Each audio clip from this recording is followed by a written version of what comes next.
Now, this week, there was a historic meeting between Joe Biden and Australian opposition leader Anthony Albanese. Let's have a look at this exclusive footage of the U.S. president giving advice to the alternate prime minister for the upcoming election. Look. Just don't fist it for the brisket, man. No, I get it, Joe, but they keep bugging me, you know? I'm just scared if I keep talking, I'm gonna blow it, just like Bill did. Just jog up to the podium and you use your buzzwords, man. Climate change, snowball warming, trench jingles. You know, my good friend Barack Obama, he talked the detail. Don't interrupt me again. I'm the Pringle of the United States, goddammit. No, I understand, Joe, but please, teach me your ways. I want to learn everything, down to the last detail, please. Joe? He really is a political mastermind. Oh, wait, sorry. That was just a little bit of the latest political cartoon satire from Pauline Hanson's One Nation. But it is really hard to tell the difference, because you may think this is a bit of exaggeration, a bit of comic relief, but, well, take a look at the real president or Pringle of the United States looking straight at the Secretary of Defense and calling him the Secretary of State. Reason why when the Secretary of State asked me if I'd send another 12,000 troops along to the United States, I said, yeah, from the United States. The president also said he'd been to Iraq and Afghanistan 38 times. Second time I flew in, I've been in and out of Iraq and Afghanistan about 40 times, 38 times. Well, actually, he's been 21 according to official records, but who's counting? Anyway, then things got really scary, because since the beginning of the conflict in Ukraine, Joe Biden's remaining last brain cells have been making it clear that there would be no engagement from the United States that might put troops or pilots in direct contact with Russian forces for what should be some pretty obvious reasons. Well, bad news, guys. It may be time to file plans for a fallout shelter with the council and start digging. Because listen to what the president said to these troops from the storied 82nd Airborne Division. Also, the average citizen. Look at how they're stepping up. Look at how they're stepping up. And you're going to see when you're there, and some of you have been there, you're going to see women, young people standing in the middle in front of a damn tank, just saying, I'm not leaving. I'm holding my ground. They're incredible. When you're there. It sounded like he was telling the airborne troops they were heading for Ukraine.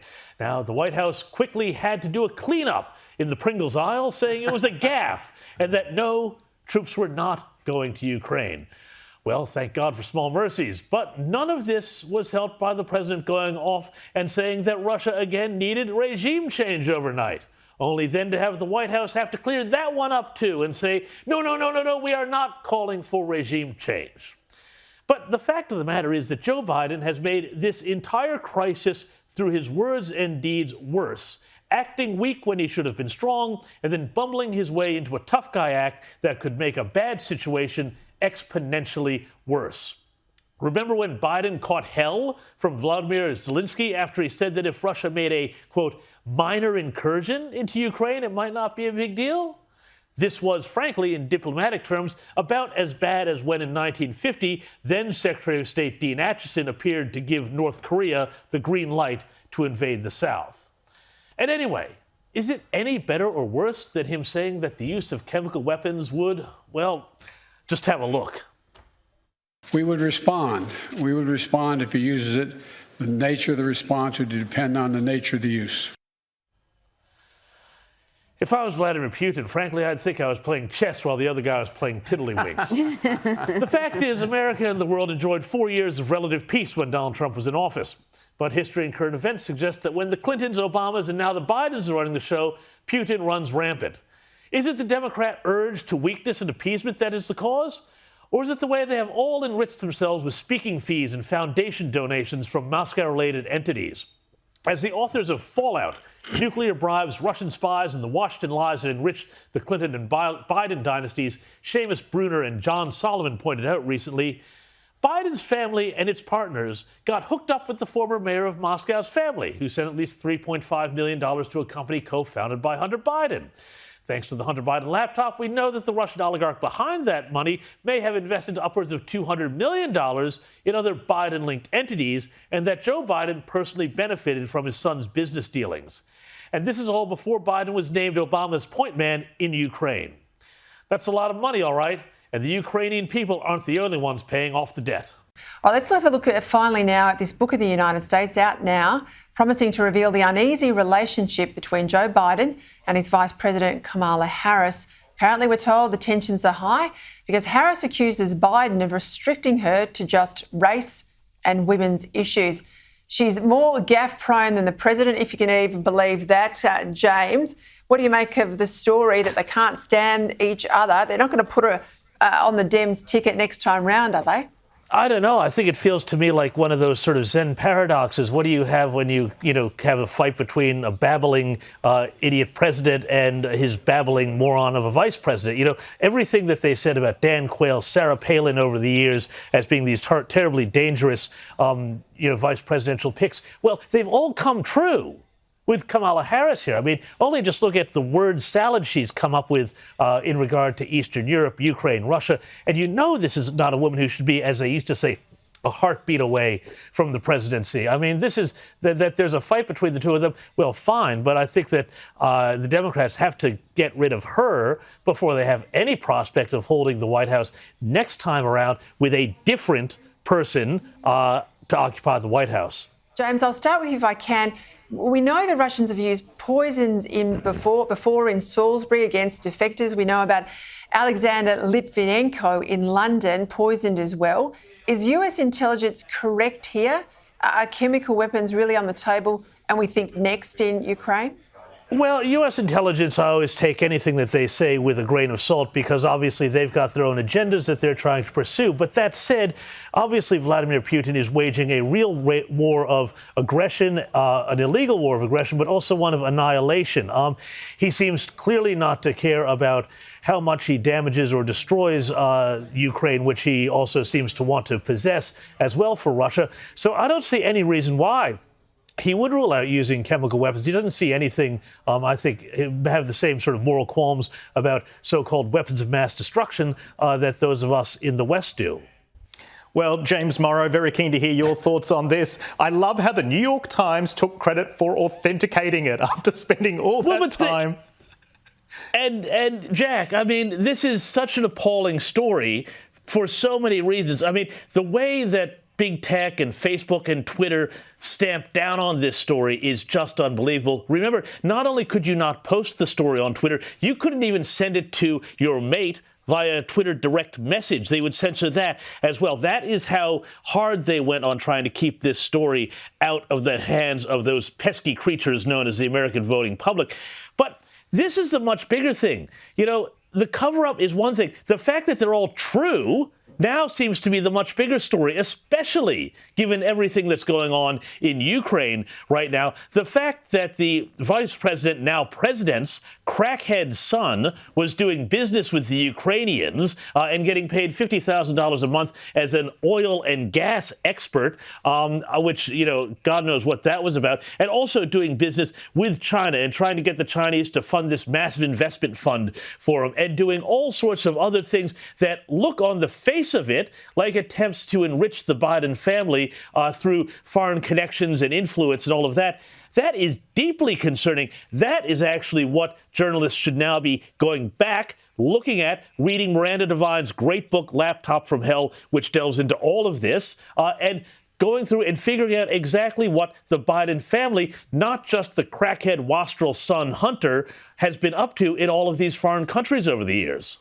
Brick wall is one word for it. Apparently, people who've been trying to leave Ukraine, saying that they're trans women, but men, are being told, no, you have to stay and fight for your country, even if this is what they'd been recognized as beforehand. So a bit of biology colliding with geopolitics, Of course. Kiddies were out in force, James. They were out there. Well, the kiddies... Teachers were getting them down to the schools. Yeah, poor old So the best news about this, Rowan, and Rita, is that the pandemic is now officially over. If the same teachers that had spent the last 2 years saying, oh, no, we have to keep all the children locked up inside and no one can go to school. We're going to stay inside and just do Zoom classes for 25 minutes a day. No, we now want kids to get out and en masse get together in a big crowd and scream about the planet and not Joe Biden, Scott Morrison, and all the climate-killing evil stuff. Of course, we've also had this week, we've had these climate protesters been going out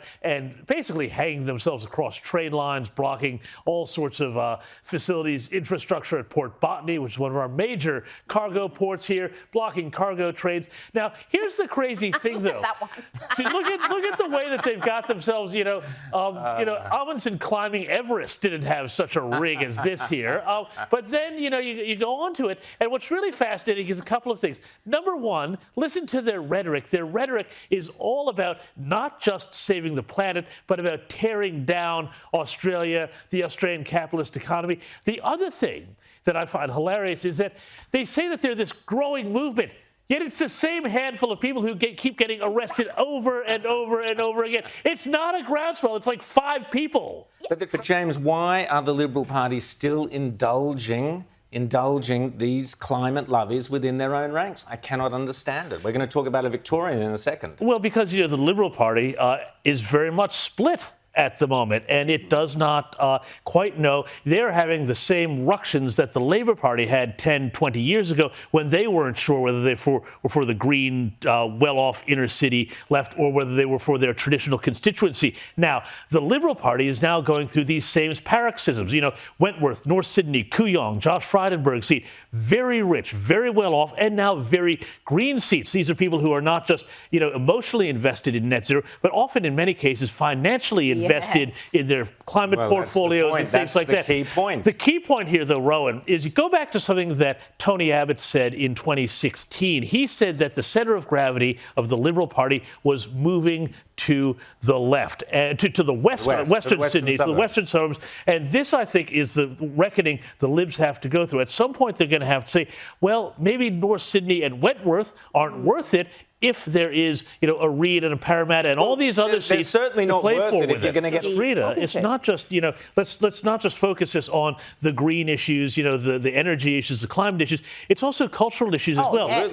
Religious freedoms, all of that sort of thing. Now, that plays a lot differently in heartland seats in Western Sydney, in the outer suburbs of Melbourne, than it does in a place like Wentworth. And yet, they have to appease these voters who are against religious freedoms, who are pro whatever the latest thing to come down the pike is. And it just creates this sort of division within the party. They become intellectually incoherent. You have Scott Morrison, who I think does have good instincts in all of these things, then having to balance both of these constituencies within his party, and they are now going Where are his instincts, James? You say he's got good instincts. I haven't seen them for a couple of years now. He abandoned those long ago. And it's up to the Josh. We've had JobSeeker, we've had JobKeeper, we've had JobMaker. Now we've got Josh Briber. I'm calling this one. The Treasurer is going to be. It's JoshKeeper. JoshKeeper. JoshKeeper. Keeping Josh in. I like it. JoshKeeper. Very good.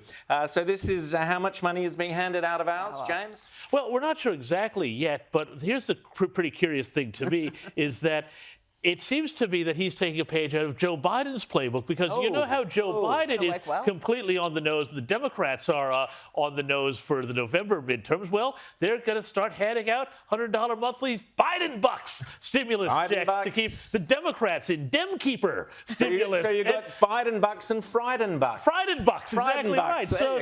So it is now, we are all Keynesians now. We are all just throwing cash around. It's mixed monetary theory all the way down. Of course, somebody's going to have to pay off all this debt, but that'll be the next government. I don't get how it works. And I want to follow up on the Abraham Accords because clearly what this is going to do with Iran, it's going to push this whole infrastructure of relations between Israel, the growing relations between them and the Gulf states.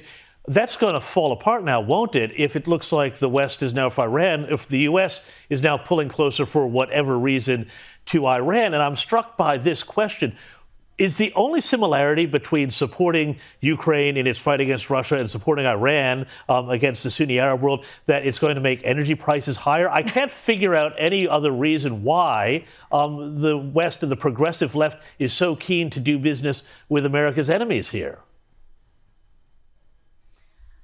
Wow. James, I don't know the answer to that question. I actually think these conflicts, the Russia-Ukraine conflict and the Iranian deal situation, is going to make the Middle East realize they're very much on their own. They must rely on each other, and they have to widen and deepen their alliances. Notice that the United Arab Emirates did not condemn Russia's actions on Ukraine. Notice also Turkey is a very key player diplomatically, engaging with Russia. It needs Russian business. It has huge economic ties with Russia, while it is also supplying incredible drone technology to Ukraine that is at the moment making the Russian advancement on Ukraine much more difficult. The United Arab Emirates and Egypt and also the other Sunni Arab allies are now facing problem solving over energy, security, intelligence. Saudi Arabia is not yet in the Abraham Accords, but also wants to have more security guarantees. And we've just seen a couple of days ago, Iranian-backed Houthis strike Aramco installations within view of the Formula One Grand Prix race in Jeddah in Saudi Arabia. So Saudi Arabia, for instance, the world's one of the leading oil producers on the planet, realizes the United States did not come to its defense in 2019 when Iranian drones struck Saudi Aramco. There was no response from the United States, and that is under President Trump. And similarly, again, there's no response from President Biden. I think what we're seeing is an incoherence in American foreign policy, and that means no one believes they can truly rely on the United States. And while Israel and the United States have a very important relationship, Israel has always been a lone state in a tough neighborhood, and Israel must start to think very long term around other alliances, which is why you're seeing Naftali Bennett be a dialogue channel with Putin. It's why Israel is developing very good relationships with China, and many of those are academic as well as logistic. So the entire world is shifting in large part because of American incoherence. I don't think it's only because of progressive policymakers. There's an absolute incoherence in the United States about its place in the world. And don't forget, we're just a few months away when we saw the catastrophic cord cutting of the United States from Afghanistan. And that country is now in total oblivion. So it's very discouraging for anyone that wants to make an alliance with the United States.